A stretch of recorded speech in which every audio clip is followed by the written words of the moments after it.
أما بعد أعوذ بالله من الشيطان الرجيم بسم الله الرحمن الرحيم إن عدة الشهور عند الله 12 شهرا في كتاب الله يوم خلق السماوات والأرض منها 4 حرم ذلك الدين القيم فلا تظلموا فيهن أنفسكم وقاتلوا المشركين كافة كما يقاتلونكم كافة.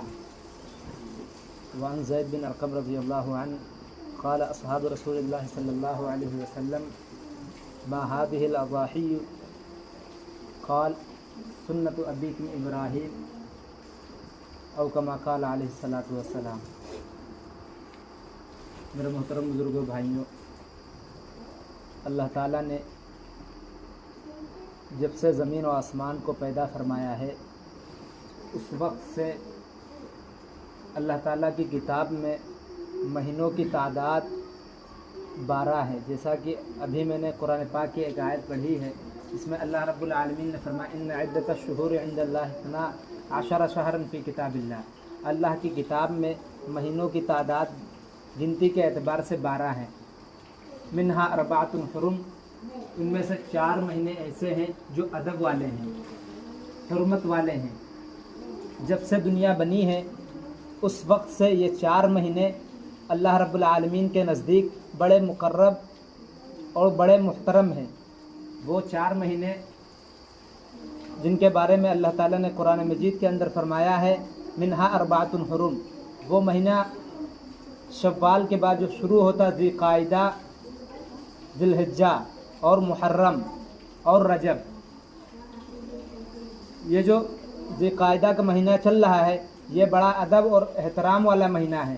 اس کے بعد جو آئے گا ذی الحجہ، جس میں ہم اور آپ قربانی کرتے ہیں، جو حضرت ابراہیم علیہ السلام کی سنت ہے. وہ قرآن پاک کے اندر اللہ تعالیٰ نے اس مہینے کی تعریف فرمائی ہے. ہمیں اور آپ کو چاہیے کہ ان 4 مہینوں کا ادب کریں اور اس میں زیادہ سے زیادہ عبادت کریں اور زیادہ سے زیادہ گناہوں سے بچنے کی کوشش کریں. اس لیے کہ جو شخص ان مہینوں میں گناہ کرتا ہے اس کا گناہ بہت زیادہ لکھا جاتا ہے. اس لیے کہ یہ ادب والے مہینے تھے، یہ حرمت والے مہینے تھے، یہ اللہ کے نزدیک مقرب تھے. ہر زمانے میں سب لوگوں نے، جتنی قومیں آئی ہیں، سب نے اس کا اکرام کیا ہے اور اس کی حرمت کو باقی رکھا ہے. اگر ان کے نزدیک لڑائی ہوتی تھی اور یہ مہینے آ جاتے تھے وہ رک جایا کرتے تھے. آج ہم اور آپ کو پتہ ہی نہیں ہے کہ وہ مہینے کون سے ہیں. گزر جاتے ہیں، ہماری زندگیوں سے چلے جاتے ہیں، نہ ہم گناہ سے باز آتے ہیں، نہ ہم نیک اعمال میں اپنے آپ کو آگے لانے کی کوشش کرتے ہیں. اس لیے کہ ہمیں پتہ ہی نہیں کہ وہ مہینے کون سے ہیں، نہ ہم جاننے کی کوشش کرتے ہیں، نہ ہم اپنے علماء سے پوچھتے ہیں. ہمیں تو چاہیے تھا کہ ہر مہینے کا ہمیں معلوم ہوتا کہ کون سا مہینہ چل رہا ہے.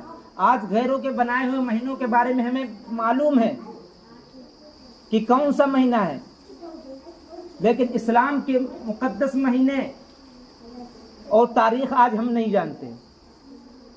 اللہ تعالیٰ نے ان مہینوں کے قسم قرآن مجید کے اندر کھائی ہے کہ یہ بڑے حرمت والے ہیں اور ادب والے مہینے ہیں. ابھی ذی الحجہ آئے گا، اس میں ہم سب آپ قربانی کریں گے. اللہ رب العالمین ہمیں قربانی کرنے کی توفیق عطا فرمائے، ورنہ بہت سے لوگ قربانی واجب ہو چکی ہوتی ہیں پھر بھی وہ نہیں کرتے.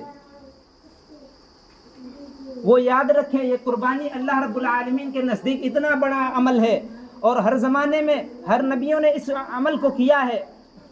یہ ابراہیم علیہ السلام کی سنت ہے. حضرت ابراہیم علیہ السلام نے اللہ کے حکم سے اپنے اکلوتے بیٹے کے گردن کے اوپر چھری چلا دی. اللہ کے حکم سے، اللہ کا حکم ہی تو تھا کہ ہم نے جو تمہیں بیٹا دیا ہے وہ ہمارے راستے میں قربان کرو.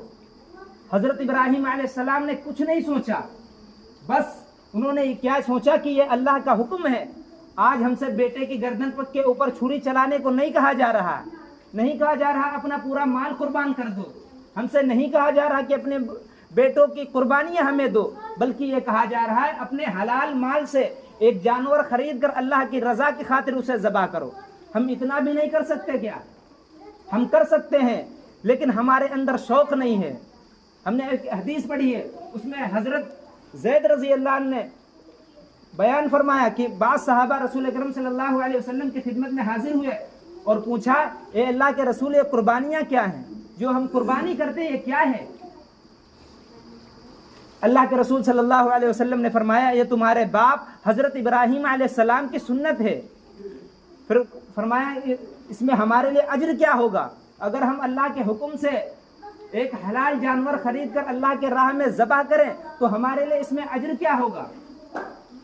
اللہ کے رسول صلی اللہ علیہ وسلم نے فرمایا ہر بال کے بدلے ایک نیکی۔ سوچو، ہر بال کے بدلے اللہ رب العالمین تمہارے نامہ اعمال میں ایک نیکی لکھ دے گا۔ صحابہ نے عرض کیا یا رسول اللہ کیا اون کے ہر ریشے کے بدلے بھی نیکی لکھی جائے گی؟ آپ صلی اللہ علیہ وسلم نے فرمایا ہاں، اس کے بدلے بھی ایک نیکی۔ سوچو اس وقت جب ہمیں نیکیوں کی سخت ضرورت ہوگی، ایک ایک نیکیوں کو ترس رہے ہوں گے، اس وقت یہ جانور جس کی ہم قربانی کرتے ہیں یہ اپنے بال اور ناخن اور کھروں کے ساتھ اور بطور گواہ ہمارے سامنے پیش کیے جائیں گے۔ قیامت کے دن کتنی زیادہ سخت ضرورت ہوگی ہمیں گواہوں کی اور نیک اعمال کی، نیکیوں کی۔ اس وقت یہ ہم چھوٹا عمل نہ سمجھے، یہ ہم بیکار نہ سمجھے۔ ہم آج مال فضول خرچ کرتے ہیں، بے جا خرچ کرتے ہیں، لیکن جب اللہ رب العالمین کی بارگاہ میں قربان کرنے کا نام آتا ہے اس وقت ہم اپنے ہاتھ کو پیچھے کر لیتے ہیں۔ ہمارے اندر استطاعت نہیں ہے، ہمارے اندر توفیق نہیں ہے کہ ہم بھی صحابہ کرام رضی اللہ عنہ اجمعین کی طرح رسول اکرم صلی اللہ علیہ وسلم کی طرح ہم بھی اپنے مال کو اللہ کے راستے میں قربان کرتے۔ اللہ نے قرآن مجید کے اندر فرمایا لن تنالوا البر حتى تنفقوا مما تحبون، تم نیکیوں کے کمال کو اس وقت تک نہیں پہنچ سکتے جب تک کہ تم اپنا مال جو تمہیں سب سے زیادہ محبوب ہے اللہ کے راستے میں نہ خرچ کرو۔ تم نیکیوں کے کمال کو اللہ کی رضا حاصل نہیں کر سکتے۔ آج موقع ہے، اللہ تعالیٰ نے ہمیں وہ مہینہ عطا فرمایا ہے جو بڑا مقرب اور بڑا پاکیزہ مہینہ ہے، حرمت والا مہینہ ہے، ادب والا مہینہ ہے۔ ہمیں چاہیے ہم اس کا ادب کریں اور اس مہینے میں زیادہ سے زیادہ نیکی کریں، اس مہینے میں زیادہ سے زیادہ گناہوں سے بچنے کی کوشش کریں، ظلم سے بچیں، گناہوں سے بچیں اور نیک کام کرنے کی اللہ رب العالمین سے دعا مانگے۔ اس لیے کہ اس مہینے میں جو شخص گناہ کرے گا اللہ رب العالمین اس کو زیادہ جو زیادہ گناہ کرے گا اس کے لیے اللہ رب العالمین کے نزدیک وہ بڑا ذلیل اور مردود ہو جائے گا۔ اس لیے کہ اس مہینے کی قسم اللہ نے قرآن مجید کے اندر فرمائی ہے والفجر وليال عشر والشفع والوتر۔ ہم پڑھے تو قرآن پاک کو، ہم سمجھے تو رسول اکرم صلی اللہ علیہ وسلم کے فرمان کو۔ ہماری زندگیوں کو ضرورت ہے، ہمیں اپنی ضرورت ہے کہ ہم دین سیکھیں اور خود اس پر عمل کریں اور جاننے کی کوشش کریں۔ اس مہینے میں 10 راتوں کی اللہ نے قرآن مجید کے اندر قسم کھائی ہے اور اللہ کے نزدیک اولاد آدم کا کوئی عمل اتنا مقبول نہیں جتنا کہ قربانی کا عمل مقبول ہے۔ اللہ رب العالمین کو خون بہانا ان 10 دنوں میں قربانی کے نام پر جتنا محبوب ہے کوئی نیک عمل قبول نہیں۔ ہمیں چاہیے پورے ذوق کے ساتھ، پورے شوق کے ساتھ، پورے احترام کے ساتھ ایک جانور خریدے اور اللہ کے راہ میں اسے قربان کریں۔ تم دیکھو حضرت ابراہیم علیہ السلام نے کیسی قربانیاں دی ہیں۔ یہ دین سنت ابراہیم علیہ السلام کی نسبت حضرت محمد رسول اللہ صلی اللہ علیہ وسلم کی امت کو ملی ہے۔ فرمایا سنت ابیکم ابراہیم هو سماکم المسلمین، اللہ نے تمہیں مسلمان بنایا ہے۔ حضرت ابراہیم علیہ السلام کی نسبت اس امت سے جوڑی ہے۔ حضرت ابراہیم علیہ السلام نے جب خانہ کعبہ کو بنا رہے تھے حضرت ابراہیم علیہ السلام نے اس امت کے لیے دعائیں مانگی تھی، وہ تو عشق کے امتحان میں کامیاب ہو گئے۔ اور آج ہم اور آپ ہیں اللہ کے حکم کو چھوٹا سمجھ کر اس میں شوق اور ذوق نہیں دکھاتے۔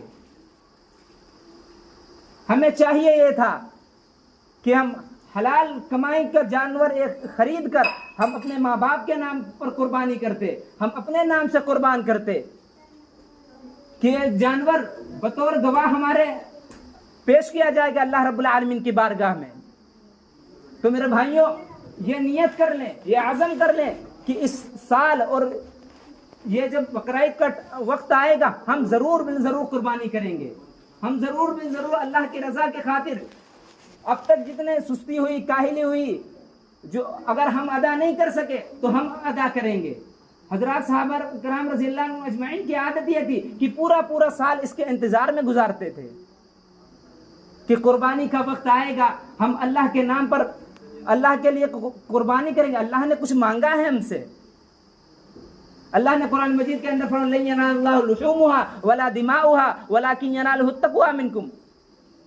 یہ نہ سمجھنا کہ اللہ کے پاس ان قربانیوں کا گوشت پہنچتا ہے یا خون پہنچتا ہے. یہ کچھ نہیں پہنچتا اللہ کے پاس. نہ خون پہنچتا ہے نہ گوشت پہنچتا ہے, بلکہ وہ تمہارے دل کے اندر جو تقوی ہے وہ پہنچتا ہے. اللہ رب العالمین کو کیا ضرورت ہے؟ وہ تو تمہیں بخشنا چاہتا ہے. وہ تو بہانے ڈھونڈتا ہے کہ ہم کچھ مانگے, یہ بندہ دینے کو تیار ہے یا نہیں تیار ہے. ہم اس کے لیے وہ جنتیں تیار کر رکھی ہیں جس کو نہ کسی آنکھ نے دیکھا نہ کسی کان نے سنا. یہ سب اس بندے کے لیے ہیں. لیکن بندہ اللہ رب العالمین سے کتنا دور ہوتا جا رہا ہے. نہ نمازوں میں دل لگتا ہے, نہ روزوں میں نہ روزہ ہم رکھتے ہیں, نہ ہم زکوٰۃ ادا کرتے ہیں. قربانی کا وقت آتا پھر بھی ہم اس کا شوق نہیں رکھتے کہ ہم بھی حضرت ابراہیم علیہ السلام کی طرح ہم بھی کہتے ہیں جو اللہ نے آپ ہم سے مانگا ہے, جو کہا ہے ہم وہ کریں گے. تھوڑا سا سوچیں کہ حضرت ابراہیم علیہ السلام